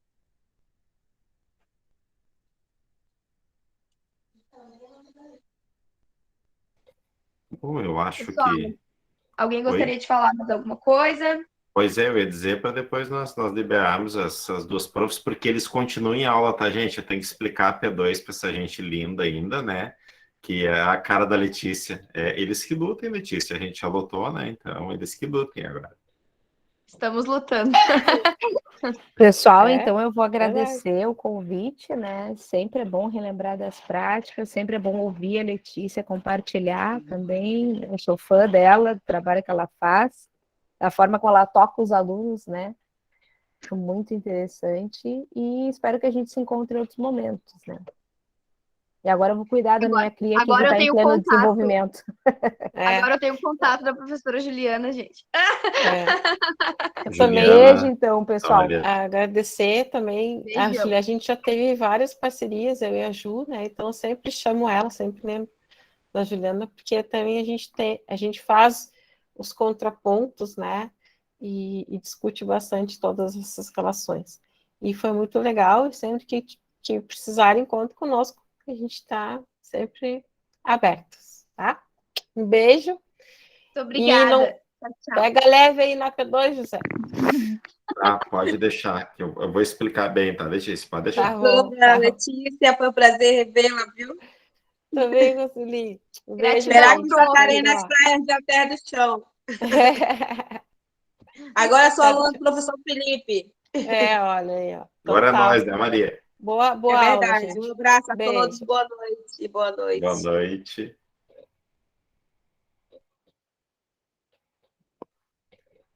Bom, então agora, né, vamos ficar nós aqui, mas assim, ó, que qualidade de live, eu acho que o Thaleson expressou bem, poucas pessoas se permitem ter momentos de formação assim, né, e aí depois não sabem porque poucas pessoas se colocam bem no mercado de trabalho. Falei, estou super sincero essa semana, né? Quando tu faz o pouquinho, tu faz o quase nada, tu faz o pro gasto, a vida inteira tu vai ter o pouquinho, o quase nada e o pro gasto. E quando tu busca, tu batalha, isso eu não estou falando em retorno financeiro, tá? Eu estou falando assim em retorno profissional, né? Então, assim, é isso que eu digo. Eu sei que todos vocês estão cansados, eu estou cansado, mas mais do que nunca, essas duas pessoas que estavam de voluntárias aqui não tinham obrigação nenhuma de ceder esse momento, assim, que é um momento caro de tempo e caro de trabalho, né? Então, Bruna, tu levantou a mão, meu amor, não vai estar aprendendo a Bruna, não é da disciplina, né? Oi, Bruna. Bruna, tu está entre nós, Bruna? Eu estou. Professor, sei. eu só estava escutando um pouquinho mais de vocês, mas vou me retirar então.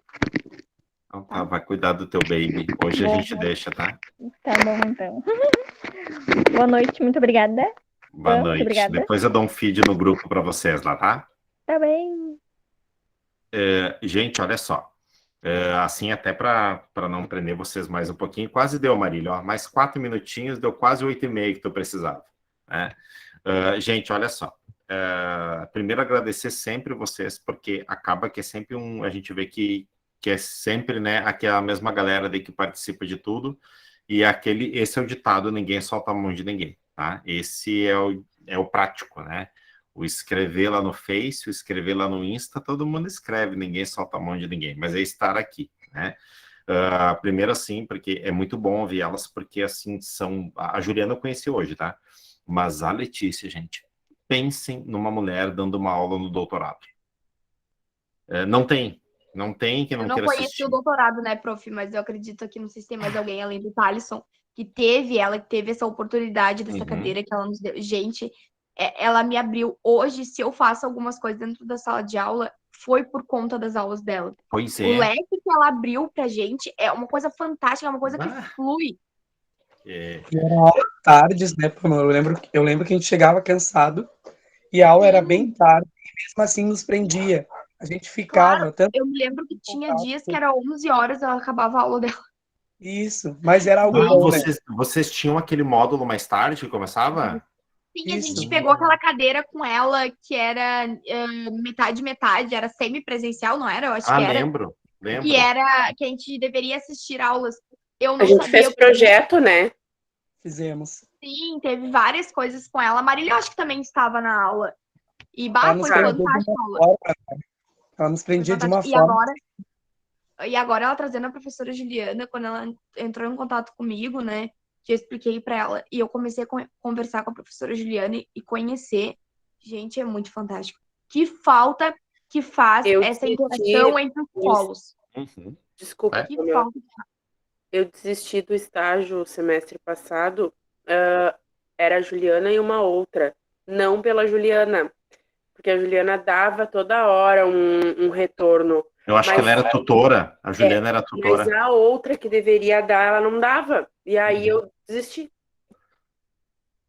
Ah, confesso que tu queria fazer comigo. Para, não fica. Eu acho que, né, prof, essa questão, assim, dessa interação entre os polos, eu conversei com a professora Juliana isso, quanta coisa fantástica a gente está perdendo, né, e não ter essa interação. E se a gente parar para pensar, Canoas é ali, né, Não, e nós é temos ali. outros, não precisa ir tão longe, né, para essa interação. Não. Olha quanta coisa a gente poderia ter tido da professora Juliana e essa troca que a gente poderia ter tido muito tempo antes, né? Imagina, Não. é fantástico. É fantástico, Por isso mas que assim. são tão importantes, né? Como a gente tem que Sim. valorizar informações. Porque não é sempre. É isso. E assim, ó, e eu trago também a questão da educação física, né, gente? Porque eu digo, aquela interação que a gente teve das aulas do professor Felipe com a galera da educação física foi fantástica. Eu entrei em um mundo da educação física que eu não conhecia, né? Eu tinha tido uma pequena parte e com eles eu consegui ver outras coisas que eu não via. Então, eu acho que a gente deveria ter, porque querendo ou não, o pedagogo, ele ainda é um dos principais atuantes da educação física, né? Eu não sei como funciona a educação física em outros municípios, mas aqui o professor de educação física vem meio período, né? E para as outras todas as turmas. Então eu acredito que nós somos ainda o principal suporte, né, dessas atividades. E a gente não tem isso. Só para vocês entenderem, assim, como a pedagogia é valorizada para te ver. A gente volta e faz a pedagogia depois. O meu caso, da Letícia, ou da Juliana, tu entendeu? A gente acaba voltando. Então, assim, se tu tá formado na base, que nem a primeira formação de vocês, depois para te especializar é muito tranquilo, tu entendeu? Mas tu vê, a gente faz a licenciatura, a gente acaba voltando e fazendo a segunda graduação, porque sente, claro, aqueles que querem fazer algo diferente, né? Mas, enfim, tá? Para não delongar muito, olha só. A segunda parte ali da P2, tá? Continua com o mesmo esquema de dupla, por exemplo, ali a Pamela fez com a Renata, por exemplo, tá? Já coloquei lá, que você tem que fazer um texto, tá? Em que contemplem, tá? Prof. Oi, amor. Eu tô perdida ou tu tá confundindo as disciplinas? Não, amor. Hoje essa não é do Montessori? É. Sim. Tá, mas só que hoje eu botei a segunda parte, que é o texto. É referente a essa atividade. Ela não fez com a Renata o do autismo? Renata, nós somos uma dupla dinâmica. Ela fez essa também. Tá, é que, né? Elas, cara, isso aí é uma máfia. Máfia. Tá? É a cópia do Batman e do Robin. Eu tô vendo essas cópias aí, hein? Não, é uma cópia. Não. É uma cópia. Não. Eu tô tentando achar ainda a dupla de personagens agora o professor ali. Felipe vai ter que confessar uma coisa aqui, né? Eu tenho várias duplas. Tem. Eu sou vários Batman e tem uma legião, uma entidade na cabeça. Olha só, tá? Essa aí, tá? Eu não tenho dupla, eu sou gestora, então, porque o ponto tu é que nem eu no curso. Tu é a coordenadora, tu é a professora, tu é a secretária. Isso é bom porque a gente faz reunião com a gente mesmo, tá? Olha, nossa, Jesus. A gente inclui, pode vir, que a gente sempre tem espaço para mais um. Não, deixa que eu vou puxar as orelhas lá e eles que vão fazer. Eu tenho uma reunião também na minha mente, além das minhas duplas. Então, olha só. Então, o que vocês vão fazer, tá? Eu vou aumentar ali um pouquinho o prazo de postagem da foto ali, porque para a semana que vem, tá? Porque tem uma das meninas que está de atestado e me pediu, e como eu vou corrigir junto, não tem problema. Mas a segunda parte, vocês vão desenvolver um texto, tá? Não tem número de linhas, tá? E aí vocês vão ter que, já coloquei lá na P2, vocês vão ter que responder os meus seguintes questionamentos. O que foi pensado no planejamento da atividade? Qual foi o público-alvo? Que recursos foram necessários? É possível aplicar esse tipo de atividade no meio educacional? Na sua concepção, existe resistência desse tipo de trabalho na escola? Ainda na sua concepção, qual o motivo, né, dessa resistência? Tá? Então, vocês vão criar um textinho ali, bem... eu vou analisar ali a coesão e coerência textual, ali, um texto organizado, que vocês escrevam, tá? Sobre a atividade. Eu coloquei prazo até o dia 16, tá? Se tiver uma possibilidade, se precisar, a gente consegue ampliar ele um pouquinho até o final da outra semana, tendo que vocês tenham um ENAD de domingo, que vai quebrar o feriadão, tudo mais. Vocês têm a questão de estágios também, mas ele é um texto simples. Só que me explica aqueles pontos ali, de um ponto de vista de vocês, tá? Não precisa ser uma dissertação, não precisa ser uma resenha, é um texto, é uma descrição, tá? Então, o que vocês vão escrever ali, pontuando ali, tentando me responder aquelas questões, tá? Que vale um ponto. Quem fez em duplo, fez em grupo, um só do grupo posta, tá? Mas muito importante sempre relembrar, né? Aqueles que fizerem em grupo, coloquem partes para as pessoas fazer também, né? Eu acho que lá no Dia da Caridade, na Semana Santa, a gente faz doação. Não podemos fazer doação todo ano, né? Assim fica ruim, assim não fica legal, né? E não é do bem. Então, assim, envolvam as pessoas, né? Porque isso é interessante, né? E querendo ou não, isso ensina mais do que se a gente fazer. Tá? Então, dói um pouquinho, é doloroso, mas ensina, tá? Thaleson, estou terminando de corrigir o relatório de vocês até o final da noite, eu mando, tá? Então, assim, ok? Então, é um texto, né? Antes que a André está com problema de coluna, a gente está sendo deitada. Ok, beleza. Está terminando de corrigir o projeto do Thaleson, né? O relatório. Eu ando quieto, para humilhar as pessoas, né? Relatório que eu estou devendo há 8 dias, já faz 8 dias que eles mandaram o e-mail. Relatório de qual projeto? Do estágio de gestão dele, tá? Só um recado. Jesus. Oi, Marielle. O relatório de anos iniciais encerra amanhã também. Não, já esse vai ser quem entrou ontem na orientação, eu já informei que vai ser ampliado até o dia 20, tá? Só? Tu não entrou ontem, tu não me quis, então agora tu fica aí bloqueando.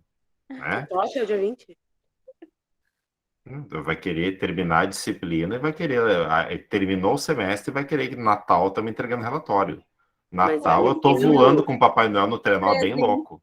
Eu juro, Marília, esse ano eu vou voar com o Papai Noel se terminar Não, eu vou, gente, eu tô num ponto de loucura. Olha só, que se eu for a Rena, eu vou achar o Papai Noel. Vai ele. ser a primeira vez na minha vida que eu vou achar o Papai Noel. Vou. Eu também. Eu vou catar ele. Eu vou rodar. Eu vou ser a Rena dele, só se for. Vamos junto, Marília. A Pamela de presente de Natal vai ganhar mais um formando na formatura. Mais 2. Vamos dar mais 2 para ela. Como assim? Apareceu mais gente hoje. A Marielle conseguiu mais 2 para a formatura. Não. É de outro lugar, mas vai te formar. Não, peraí. Mas tava legal domingo, né? Tava show, né? Tava bom. É legal esses momentos, né? O banco do Frederic ficou trimassa. Sim, tu parecia uma beterraba. Dublei tudo que eles pediram para falar, mas dublei direitinho. Claro. Mas tava lindo. Esses momentos ficam. É a única certeza que a gente tem. Então tá, mas Pamela, muito obrigado pelo presente de hoje, sério, tá? Obrigado também por, no meio da live, ter permitido a Blitz, que eu acho que foi muito boa aquela Blitz. Principalmente aquele menino, o Andrew. Que eu não entendi. Tu tinha me falado aquilo ali? Não, primeiro a Letícia falou e eu boiei. Aí eu liguei pra ela ontem. Eu boiei. Aí eu disse assim, prof, sim, eu não sei, né? Mas é a pedagogia que vai estar lá. Não, mas para aí, vai ter a psicologia no meio. E eu... não quis questionar, né? Tá bom. Quando aquilo aconteceu, eu disse assim, vou fingir demência, né? Vou fingir que eu sei de tudo, né? Não sabia de nada. Porque, assim, o sentido da Blitz é entrar na turma sem saber, sem avisar, Claro. né? E aí, assim, aquele menino, o Ender, eu me encantei, porque eu vi ali que ele é o cara que fez todo o projeto, né? Porque, assim, ele é o cara, ele é aquele do grupo que ele fez tudo, e as outras ficaram com uma partezinha na hora para falar. Letícia, eu tô dando aula, meu amor, né? Então, tá, né? Tadinho. Então, assim, ele fez tudo, né? Mas, assim, ó, eu vou pesquisar sobre o tema, eu me interessei. Sério. Eu não sei o que ele falou, prof, como eu falei pra ti, eu tava em estágio... Eu te mando, eu fiz uns prints ali. E, não, eu já peguei. Ele falou sobre transtorno de adaptação. Olha, né? Cara, tem vários pontos que eu respondi o questionário ali que eu fiquei, tem vários que eu tô quase no 10 ali. Então, de apavorar. Né? É de apavorar, né? É de arrepiar, tô louco. Eu vou responder aquilo ali depois com calma. Responde. Para diminuir os meus números ali naquele negocinho dele ali, tu aumenta os prazos das disciplinas para eu poder fazer os relatórios, senão vai ser tudo 10 aquilo lá. Ai, gente, eu tô dizendo, sabe que... Eu te dei paz até novembro. É verdade. Se a Marília desestabilizou, eu vou aumentar esses prazos, porque assim, a Marília desestabilizar, me incomodar é uma coisa de louco. Eu te dei paz até novembro. É verdade. Agora eu tô surtando. Não, eu acho que e depois ele não quer que a gente assista a aula deitada. Não, André, tu tá 2 meses assistindo minhas aulas deitada. O que tu quer reclamar da Marília? Eu ando meio deprê. Toda véia. Deprê? Na minha cama. Ela tá arrependida, né? Vai casar, então faz parte, tu que escolheu. Vai ter casório. Tô pensando ainda, aproveitando que o Cláudio Barco tá trabalhando até às 22. Botando fotinho de diária de hotel que ganhou e tudo, tá feliz da vida. Agora a Paula tá morrendo aqui, né, Thaleson? Tô dizendo. Só viu como é que é? Eu tenho fofoca quentinha aqui pra vocês. Ai, meu Deus. Vou parar de gravar. Não, Para de gravar, Pro.